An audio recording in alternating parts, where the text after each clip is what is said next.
रानो चिड़िया का घोंसला टूटकर नीचे गिर जाता है और तेज बारिश और पानी में उसका अंडा बह जाता है। अरे नहीं नहीं, मेरा अंडा, मेरा अंडा, मेरा बच्चा, बचाओ, कोई मेरे बच्चे को बचाओ। रानो चिड़िया पागलों की तरह बारिश में उड़ती रहती है। वह हर जगह अंडे को ढूंढती है, लेकिन अंडा तो बहकर कहीं दूर जा चुका था। एक गहरे जंगल में तरह तरह के पक्षी रहा करते थे, रंग बिरंगी चिड़िया, बुलबुल, तोता और कौवे। लेकिन उसमें से एक छोटी और कमजोर सी बेरंगी सी चिड़िया थी, जिसका नाम रानो था। रानो चिड़िया को हर कोई ताने दिया करता था। रानो चिड़िया के घोंसले के बगल में गोरी कौवे का भी घोंसला था, जिसका नाम तो गोरी था, लेकिन उसका दिल बिल्कुल काला था। गोरी कौवी उसके साथी कालू कौवे के साथ रहा करती थी। गोरी कौवी और कालू कौवा दोनों जंगल के सबसे चालाक और शातिर पक्षी थे। वे हमेशा रानो चिड़िया का मजाक उड़ाया करते थे। एक दिन रानो चिड़िया नदी किनारे पानी पीने गई थी। तभी रानो चिड़िया से गोरी कौवी हंसते हुए कहती है, अरे रानो, तुझे और मुझे भगवान ने सबसे बड़ी सजा दी है। हम दोनों को बांझ बना दिया। देख देख, सारी चिड़िया अपने बच्चों के साथ उड़ती है और एक तू है जो अकेली भटकती है। मुझे तो बच्चों का वैसे भी कोई शौक नहीं है, परंतु तू खुद को देख ले, दिन ब दिन तेरे रंग ही उड़ते जा रहे हैं।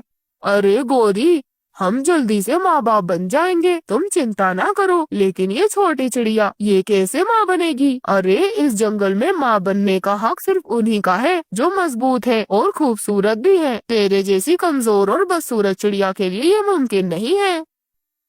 हाँ कालू जी, आपने बिल्कुल सही कहा। आज नहीं तो कल हम तो माँ बाप बन ही जाएंगे, लेकिन इस जैसी बदसूरत चिड़िया, इसका कुछ भी नहीं हो सकता। चले चले कालू जी, कहीं इसकी बदसूरनापन हमारे ऊपर भी ना असर करने लगे। ऐसा कहकर कालू कौवा और गोरी कौवी वहाँ से चले जाते हैं।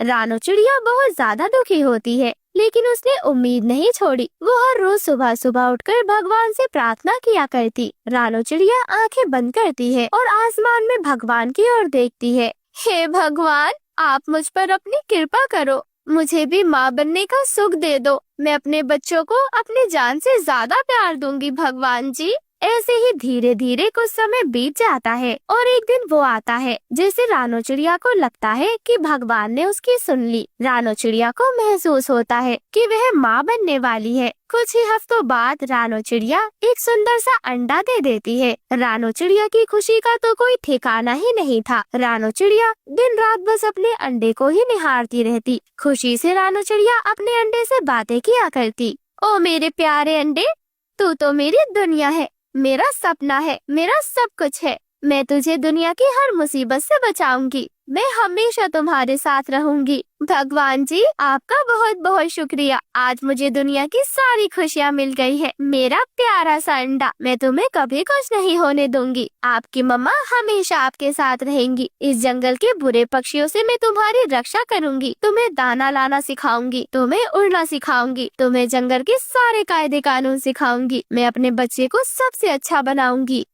लेकिन रानो चिड़िया के ये खुशी के पल ज्यादा देर तक नहीं टिकते। एक रात जंगल में घना अंधेरा छा जाता है। बादल काले काले थे, जोरदार बिजलियां कड़क रही थी और हवा बहुत तेज थी। रानो चिड़िया अपने घोंसले को संभालने की कोशिश कर रही थी, लेकिन तेज हवाओं ने उसकी मेहनत पर पानी फेर दिया। रानो चिड़िया का घोंसला टूटकर नीचे गिर जाता है और तेज बारिश और पानी में उसका अंडा बह जाता है। अरे नहीं नहीं, मेरा अंडा, मेरा अंडा, मेरा बच्चा, बचाओ, कोई मेरे बच्चे को बचाओ। रानो चिड़िया पागलों की तरह बारिश में उड़ती रहती है। वह हर जगह अंडे को ढूंढती है, लेकिन अंडा तो बहकर कहीं दूर जा चुका था। बारिश शांत हो चुकी थी। रानो चिड़िया का शरीर ठंड से कांप रहा था। उसके शरीर में जैसे जान ही ना हो। रानो चिड़िया अपने घोंसले में आकर बिल्कुल सो जाती है।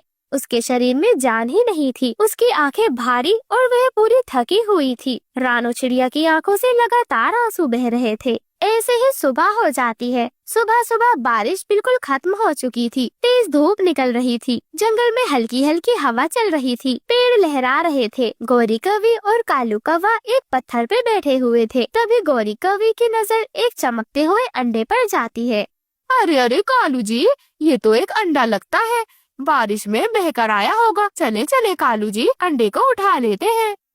हाँ गोरी, लगता है भगवान ने हमारी सुन ली। कालू कौवे की आंखें तो चमकने लगती हैं। वह फौरन अंडा उठा लेता है। क्या बात है गौरी, भगवान ने तुझे माँ बनने का तोहफा दिया है। अब तू इस अंडे से बच्चा निकालेगी और सबको दिखाएगी कि तू भी माँ बन सकती है। और फिर गौरी कवि ने बिना सोचे समझे उस अंडे को अपना बना लिया। वे अपने अंडे को अपने घोंसले में रख लेती है और उस अंडे पर बैठ जाती है। ऐसे ही कुछ समय बीत जाता है और एक दिन उस अंडे से एक नन्ही सी प्यारी सी गुड़िया जन्म लेती है, जो एक छोटी सी चिड़िया थी। वह ठीक रानो जैसी दिखती थी, लेकिन वह गौरी कवि को ही अपनी माँ समझ रही थी। मम्मा, मम्मा मैं आ गई। मम्मा, आप मेरे लिए कोई भोजन नहीं लाई? मेरी बच्ची, मैंने तेरे लिए देख मीठा मीठा फल ला कर रखा है। ये ले, जल्दी से मीठा मीठा फल खा ले। गौरी कवि की ममता जाग उठी थी। वह उस छोटी सी बच्ची को अपने पंखों में दबा कर रखती, उसका खूब ख्याल रखती।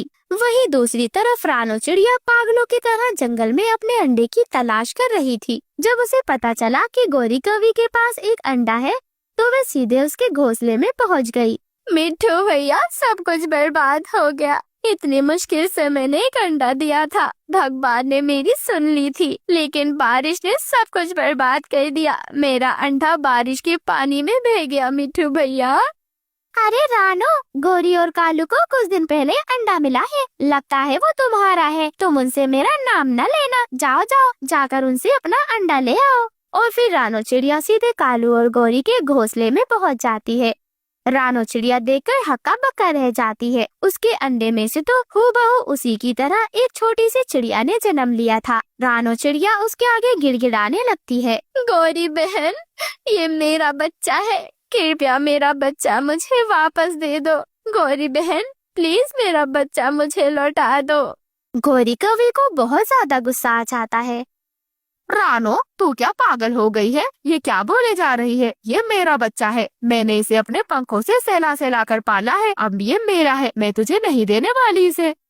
रानो चिड़िया की आंखों से आंसू टपक रहे थे। गौरी, तू भी एक औरत है। तू भी माँ बनने की चाहत रखती थी। सोच, अगर तेरा बच्चा तुझसे कोई छीन लेता तो तुझे कैसा लगता? लेकिन गौरी कवि पर रानो चिड़िया की बातों का कोई असर नहीं हो रहा था। रानो चिड़िया हार नहीं मानती। वो जंगल के पक्षियों को इकट्ठा करती है और अपनी सारी बात बताती है। बुलबुल, तोता और बंटी कबूतर, वे सब उसके पक्ष में खड़े हो जाते हैं।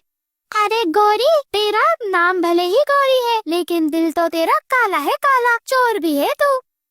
हाँ, तू एक झूठी माँ है जो संतान की चोरी कर जाती है। वो भी अपनी नहीं होती तो दूसरों की चुरा लेती है। तू एक झूठी माँ है जो संतान चोरी से पाई जाती है, वो कभी अपनी नहीं होती। अब जंगल के सभी पक्षी कालू कौवे और गौरी कवि के खिलाफ हो गए थे। गौरी कवि ने अपने पंख फैलाए और देखा कि नन्ही चिड़िया प्यार से उसकी ओर देख रही है। उसके दिल में हलचल सी मच गई। उसने अपनी गलती का एहसास किया। गौरी कवि की आंखों में आंसू आ गए।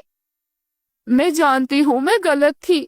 ये बच्चा रानो का है। और फिर गौरी कवि रानो चिड़िया का बच्चा उसे सौंप देती है। रानो चिड़िया की आंखों में आंसू आ गए थे। उसने अपने बच्चे को अपने पंखों में थाम लिया और उसे प्यार से सहलाने लगी। गौरी कवि और कालू कौवा दोनों शर्मिंदा हो जाते हैं। रानो, मुझे माफ कर दो। मुझे मेरी गलती का एहसास हुआ है। मैं समझ गई हूँ कि माँ बनने का असली सुख झूठ से नहीं होता, बल्कि प्यार और सच्चाई से मिलता है। रानो चिड़िया उसे माफ कर देती है और अपने बच्चे को अपने सीने से लगाकर वह सुकून महसूस करती है। इस घटना ने पूरे जंगल को एक सीख दी। माँ की ममता से बड़ा कुछ भी नहीं होता और झूठ से पाई गई हर चीज कभी भी अपनी नहीं होती। प्यारे दोस्तों, इस कहानी से हमें सीख मिलती है कि सच्ची माँ वही होती है जो अपने बच्चे से निस्वार्थ प्रेम करती है। झूठ और चोरी से मिली हुई खुशी असली सुख नहीं देती, बल्कि सच्चाई और प्रेम हमेशा सुख देता है। अगर आपको हमारी ये कहानी पसंद आई है तो आप हमारी वीडियो को लाइक कर हमारे चैनल को सब्सक्राइब